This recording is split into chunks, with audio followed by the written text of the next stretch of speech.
Hello all, good morning, good evening or good afternoon. So I was traveling last week on a company event. But let's talk about what we are today for. So thank you for the overwhelming response on the LinkedIn quiz. I would still love to hear more from you on the comments to the video or to the questions. If I'm wrong somewhere, please do let me into the comments either on the questions on LinkedIn or on the responses video like this. So this is our week 4 response series where we'll be talking about all the questions that we have asked in the previous week. And thank you, as I said earlier, there were 967 votes to all the questions that were asked last week. So let's dive in and let's try to understand what those questions are and what were the right answers. The idea of this series is just to kind of brush our concept if you are an experienced person, or if you are a new one, to understand that these properties exist. You don't have to remember them, because you just need to, in back of your mind, need to know that this exists, and then whenever you need them, you are able to utilize them. So let's get with that. Okay, so the first question that we had on the 4th week was, which property is used to link a business central table to a SQL server object? So there is a business central table and you would like to link it to a SQL server object that can be a table or a view, and the options were LinkedIn transactions, linked object, linked table, and SQL name. Out of 120 votes that came to this question, 3% people thought it's linked transaction, 33% people thought it's linked object, 51% people thought it's a linked table, and 13% thought it's SQL name. And the right answer was linked object. Now let's understand it. The linked object property is applicable to have a linked table in Business Central or Nav to either to a table in SQL, which does not exist in BC, or to a view that you have created in SQL Server. But the property that's applicable cannot be used for cloud development, and I hope so. Let's just quickly see that.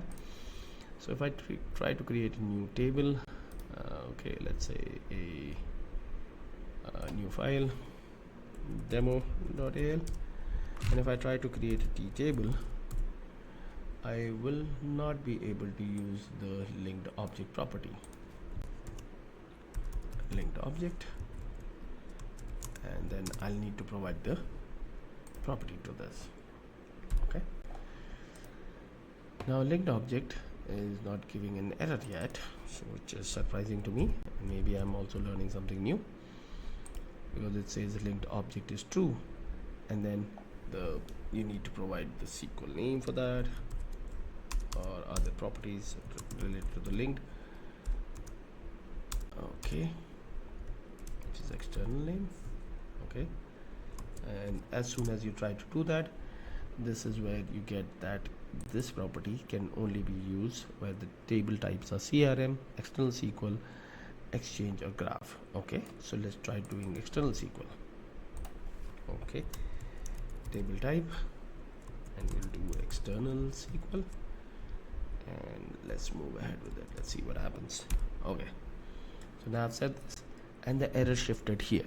It says that the external SQL property table type cannot be used for extension development. Can you use it on-prem? Yes, but then that violates the Universal Code Initiative, and your customer will have to pay it per user per year fees, which is pretty significant because it's increasing everywhere. So I'd not suggest to use it, but if you see it somewhere in NAV, that acts as a pointer to you to tell them that this is not supported on Business Central. Okay, the next question was, which property set is used by Microsoft to move table data between extensions? And the keyword here is used by Microsoft, and I'll tell you why. The options were move from and move to, source and target, source extension and target extension, and move from extension and move to extension. With 100 votes, the 21% vote went to move from and move to, 31% vote moved to source and target, 32% vote moved to source extension and target extension, and 16% vote move from extension and move to extension. Now there is surely a huge confusion around this. Now let's go into a little bit detail about it. So Microsoft introduced this property with the Business Central when the Foundation app was launched. At that point, Microsoft wanted to move some of the tables from the base app to a new app called Foundation. And if you haven't noticed it, let me open my VS Code and we'll quickly see that. So now if you look at it, now there is a base application and then there is a Business Foundation application. Now some of these tables, as you can see here, and if I need, I'll zoom this in.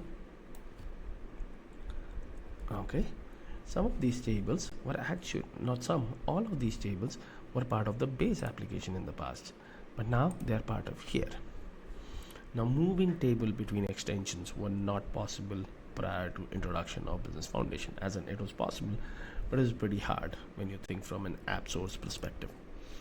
So Microsoft had to announce one of these property to come up with that.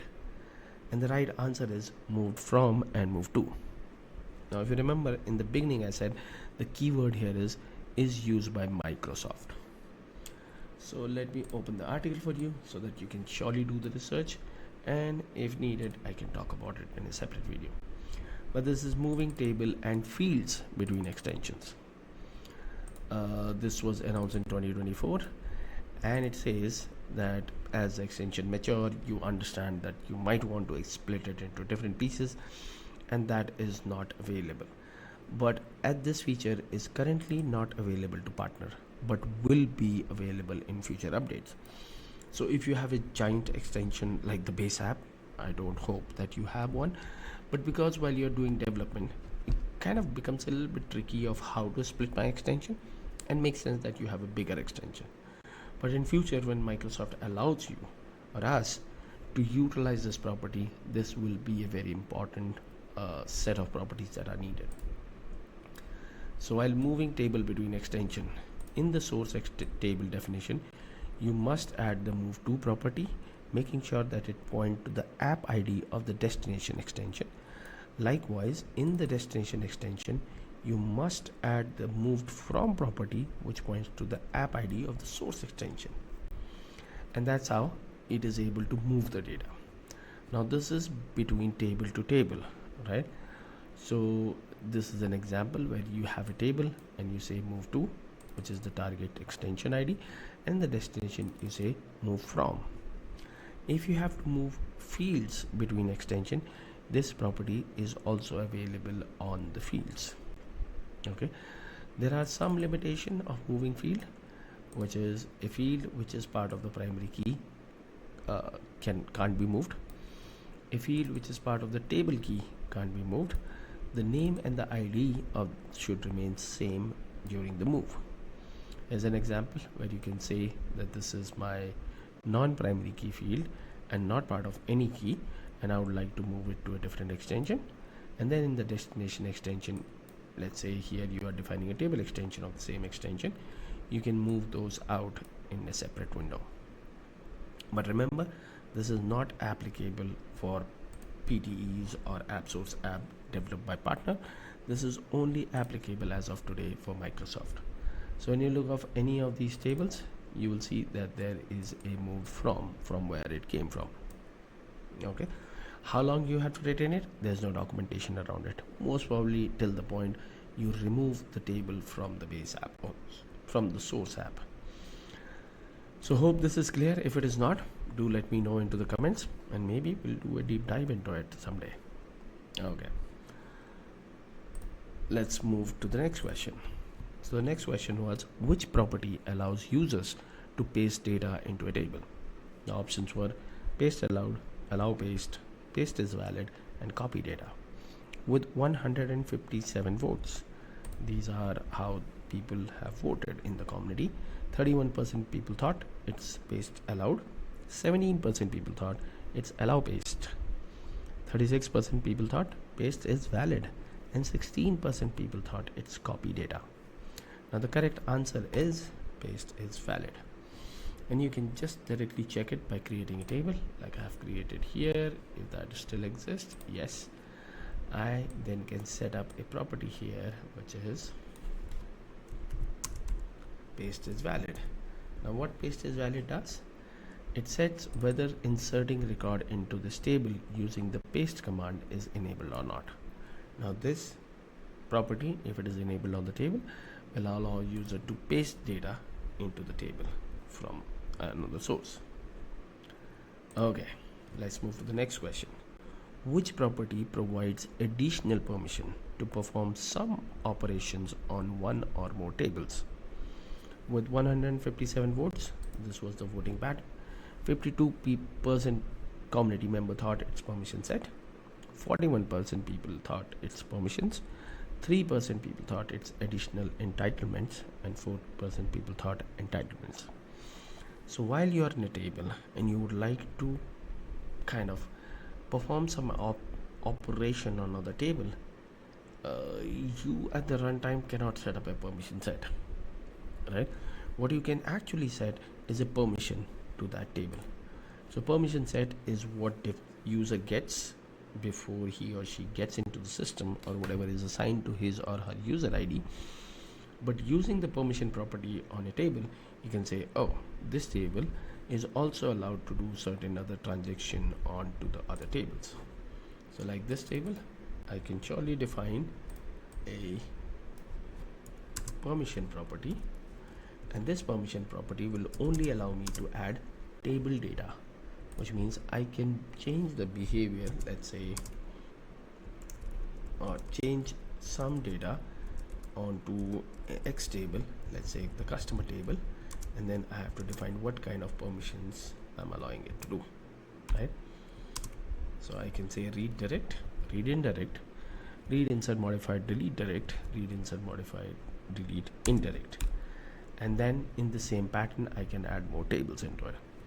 There will be a code in this object which will allow, based on this permission, will allow user to do it even if user does not have permission, direct permission to this table. Okay, so those people, as in the percentage vote here was only 41%, but I hope that's clear. Permission set is something that you predefine for a user, and you can change it, but you don't change it in the operation as it's happening. Okay. So the next question was, which table property includes a table in the list of table for copying data from on-premise to Business Central Cloud or SaaS? Now with 119 vote, this was the voting pattern, where 7% people thought access, 18% people thought it's scope, 61% thought it's replicate data, and 13% thought it's data per company. So let's come to this. So when you copy your data using Microsoft replication process, it does not copy all the tables to cloud. Let's be very clear. Not every table gets copied from on-prem to SaaS. So what happens is that when you go into the table, and let me pick a table, let's pick it up from system. So when I look at now recording maybe, but if you look at it right now, it has been changed. It hasn't been changed. It says replicate data is false. So while you are replicating this table or any other table which have replicate data false, will not be allowed to be replicated. And people say, oh, because this is data per company, that's why it is. Not true. There are other tables which may be data per company true, but they will not be replicated because this property is not enabled. Now as a partner, if you have some tables which you don't think makes sense to replicate to SaaS, like another example would be, let me see if I can pop this up again. In the base app, there is a table called change log entries, which I'm pretty sure most of us are aware about. And as old as you are in Business Central or Nav for all these years, you might have a huge change log entry. You'll notice that your change log entry does not replicate from your on-premise environment to cloud environment just based on this property called replicate data. So if you have a table as a partner who you have built for your customers, which have a huge data, but it is not valid to move that data to cloud. Use this property on your extension, or even in BC14 you can do that. Once you set it to replicate data false, the data from that table will not be moved to cloud during the replication process. Hope that's clear. Okay, moving forward. Which of the following object in Business Central can have a maximum length of 120 character? With 96 votes only, 41% people thought it's entitlement. Just FYI, I don't think we are able to create entitlement as of today when I'm recording this. The other is 21% with permission set extension, 17% people thought it's permission set, and 22% people thought it's enum. So let's quickly test it out. Okay, close all. Let's go here and let's try to first create a enum. Okay, enum. Okay, let's give it an ID and let's try to give it a big name. This is an enum and I am testing the name length of enum to see if it's valid for 120 char. Let's hope what happens. Okay, we get an error and the error says the length cannot exceed more than 30 characters. So that's not enum. Okay, let's copy this and this time let's try to create a permission set. Permission set 50101, and let me be a pretty detailed into it in the same way. It cannot exceed 20 character. Let's see permission set extension. Okay, T permission set extension 50101, and let's figure out target extension ADCS read. I don't know even ADCS works or not, but okay, I lost the focus. So this is a long name for the permission set extension, and I hope this fit in to the length that I need. Okay, still supports this, nothing have changed. So let me copy this again and paste it after this. Here it says that the length of the permission set extension cannot exceed more than 120 character. So out of this, you know the answer. Did I highlighted it wrong? Maybe. Let me see. Can I create entitlements around it? Okay, T entitlements, and let me give it a big name again. Okay, okay, let me just paste it here and let me copy this. Okay, and let's paste it here. Okay, so entitlement cannot exceed 120 character, and this permission set extension cannot exceed 120 character. So sorry for my mistake here. Both the answers are correct, entitlement or permission set extension. So both have a maximum length of 120 character, not just entitlement. I'll correct it, but both the answers are correct. So sorry for the confusion, I should have tested it out. Okay, moving forward, which of the following is invalid table type for Business Central? Can you create a table of type CDS, CRM, Power Platform, temporary, and with 114 votes into it? 17% people thought that CDS is invalid, 7% thought CRM is invalid, 67% people thought it's Power Platform, and 10% thought it's temporary. So I would like to kind of test it out with you before I make a comment into it. So let's create a table. Okay, let's give it a number. Let's choose the table type. So table type, let's see what options are we have. So we have CDS, the first option, which is correct. 17% people need to work on it. The second is CRM. still a valid table. Temporary is a valid table type. The only invalid table type here is Power Platform. Now CDS tables are used as an integration table when you are connecting to your CDS environment or your CRM Dynamics 365 more or less, right? So you have CRM and CDS. Now these are not new table and they are cloud enabled, as in cloud optimized. You don't have to worry about them.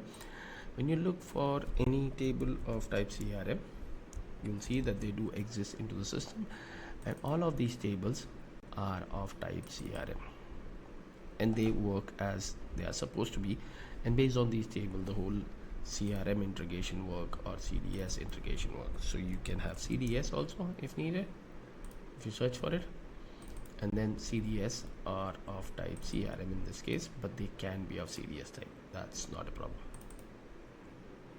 Yeah, it doesn't list them down here, but yeah, that's a valid table.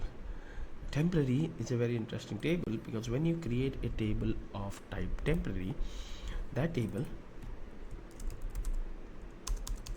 okay, that table, and let's read it here, it's a memory table that is used to store temporary data.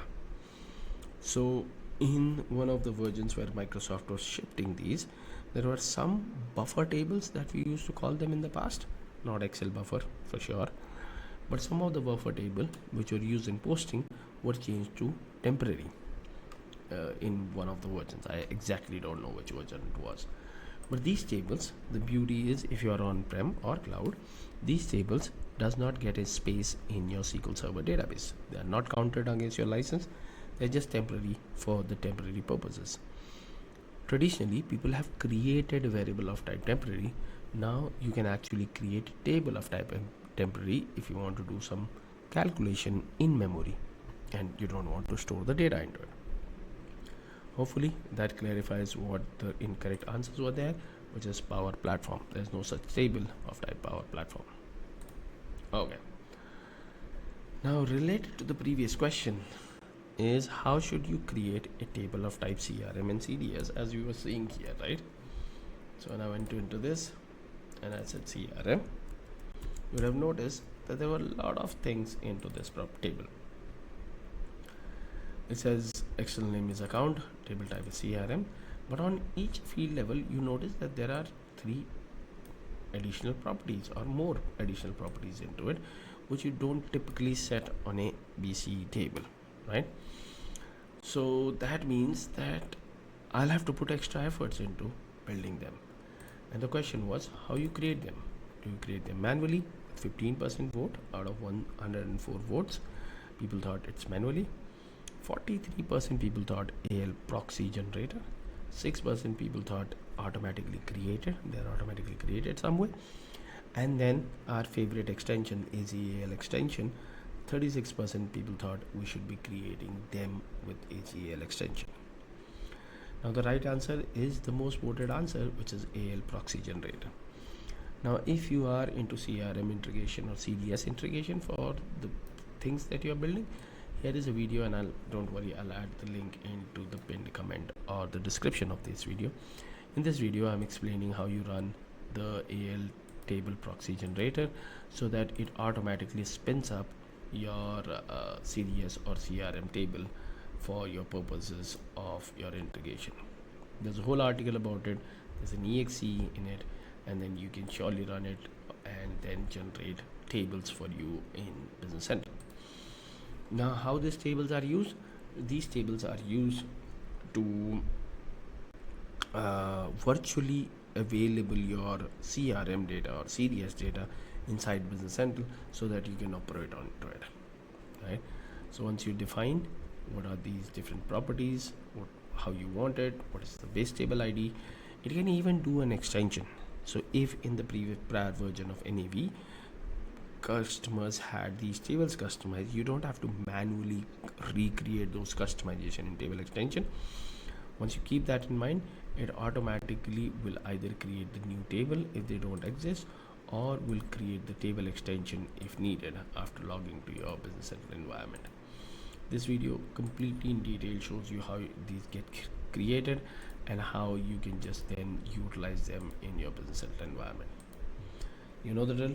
If you are into it, just to watch this video, it'll be in the pinned comment or the description of it.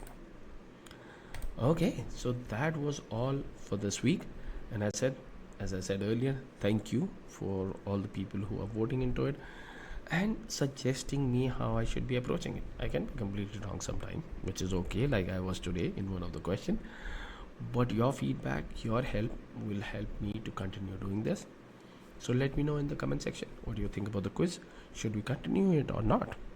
And you can be very open, saying no, we don't want that, and I'll stop it. Should we targeting any specific area rather than me going from completely basics to an expert level? Or is there an area of interest where you would like to get some quiz questions? Let me know. I'll surely work on that direction. But I'll see you sooner than later into the next video. Till then, keep learning, keep sharing whatever you're learning, and do answer the questions on the upcoming week LinkedIn BC Open quiz. Thank you and have a nice day.